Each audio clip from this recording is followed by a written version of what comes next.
Good morning, dear students. Our today's topic is Redis ratio, and second topic is how to determine the unit cell dimension.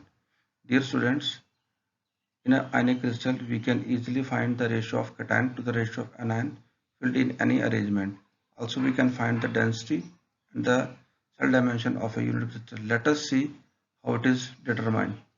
प्रिय विद्यार्थियों, हम आज के lecture में किसी भी आयनिक क्रिस्टल की रेडियस रेशियो और डेंसिटी फाइंड आउट करने का तरीका देखेंगे यूनिट सेल डायमेंशन के द्वारा। आओ देखते हैं ये किस प्रकार निकाला जाता है।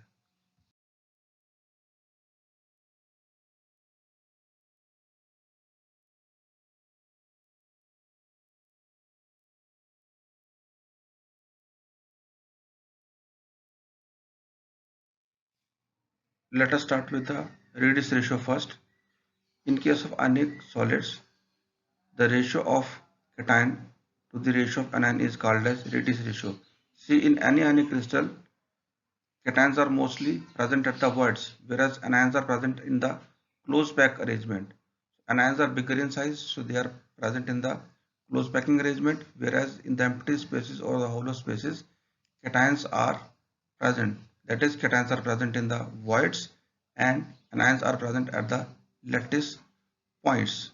So, from the size of void and the size of sphere, we can find the radius ratio.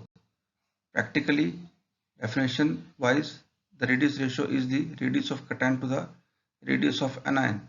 So by finding the radius of cation and radius of anion and putting their value, we can easily calculate the radius ratio. Let us see the table. अगर आप इस table को ध्यान से देखेंगे तो अलग अलग कोऑर्डिनेशन नंबर की ज्योमेट्रीज की रेडियस रेशियो आपको दिखाई गई है। अगर हमारा कोऑर्डिनेशन नंबर 3 होगा तो जो रेडियस रेशियो होगी वो 0.155 से लेकर 0.225 के बीच में होगी, जबकि उनका जो ज्योमेट्रिकल अरेंजमेंट होगा वो ट्राइगोनल प्लेनर होगा। बोरोन ट्राइऑक्साइड इसका एक आसान सा एग्जाम्पल है। यदि हमारा कोऑर्डिनेशन नंबर 4 होगा तो इसमें रेडियस रेशियो 0.225 से लेकर के 0.414 के बीच में होगी। टेट्राहेड्रल इसकी ज्योमेट्री होगी, जबकि जिंक सल्फाइड इसका एग्जाम्पल होगा।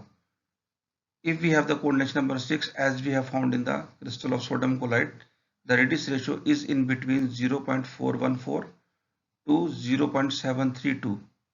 The crystal is sodium chloride as we have already discussed.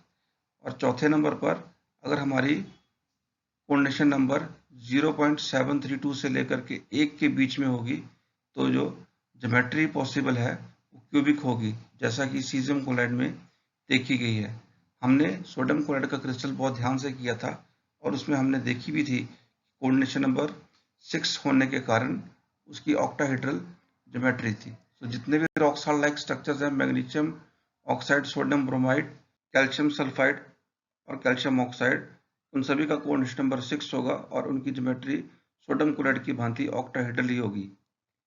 एक बात और ध्यान रखने की है इसमें कि किसी भी क्रिस्टल की रेशियो एक से बड़ी नहीं हो सकती। तो जितने भी हमारे क्रिस्टल होंगे उन सभी का जो रेडियस रेशियो का अनुपात होगा वो 0 और 1 के बीच में होगा, जैसा कि आप रेडियस रेशियो की वैल्यूज को ध्यान से देख करके ज्ञात कर सकते हैं।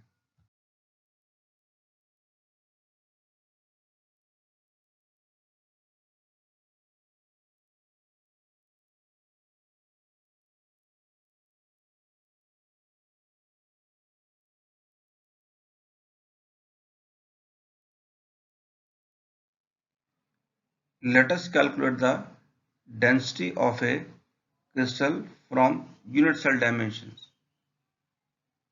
See this, we already know that for simple cube total number of particles is equal to 1.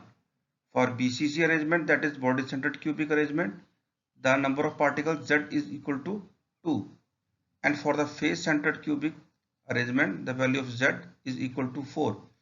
Consider a simple cube whose edge length is equal to A and R is the radius of sphere and Z is equal to 1, that is total number of particles is equal to 1, then the volume of unit cell will be equal to A cube. This we very well know that. Now we also know that density is equal to mass per unit volume. So let us find the mass of a unit cell and find the volume of a unit cell.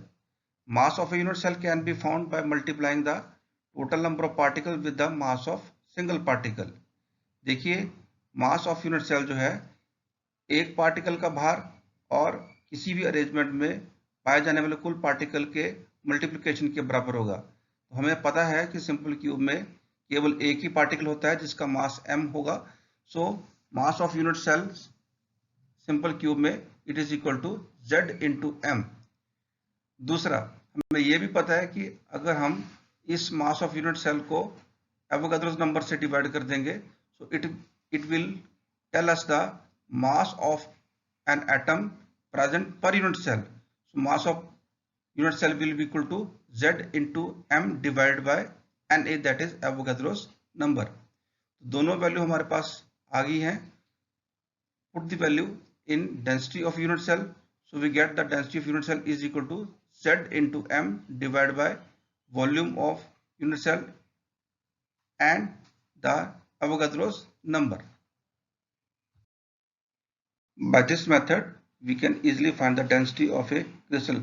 But one thing which we have to keep in our mind, that is, while putting the value of z, it is always remember that z is equal to 1 for simple cube, z is equal to 2 for BCC arrangement and z is equal to 4 for the FCC arrangement.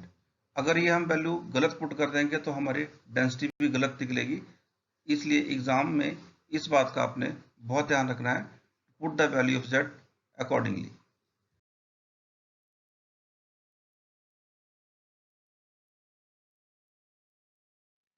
So this was all for today. In our present lecture we have studied two things. One is the radius ratio and second is the how to find density of a unit cell. इसके बाद हम next lecture में imperfections in solid concept को discuss करेंगे. तब तक के लिए धन्यवाद. Complete your assignment well in time. Have a nice day.